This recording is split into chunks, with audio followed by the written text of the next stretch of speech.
আবারও ফিরে এলেন কোটি ভক্তের প্রিয় নায়ক সালমান শাহ। নতুন লুকে ধরা দিয়ে সবার আগ্রহ আর আলোচনার কেন্দ্রে এখন এই স্বপ্নের নায়ক।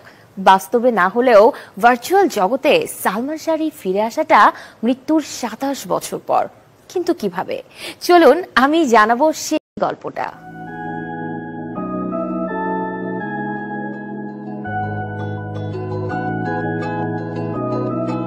স্বপ্নের নায়ক স্বপ্নের মতোই ফিরে এলেন পৃথিবীতে ভক্তদের মাঝে। তিনি লক্ষ কোটি ভক্তের যুগে যুগে প্রিয় নায়ক সালমান শাহ।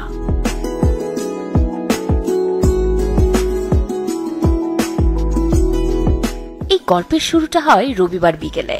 হঠাৎই সোশ্যাল মিডিয়ায় ভেসে বেড়ায় সালমান শাহর নতুন লুকের নতুন এক ছবি। হাইনেক কালো গেঞ্জি, সাথে ধূসর বর্ণের ব্লেজার আর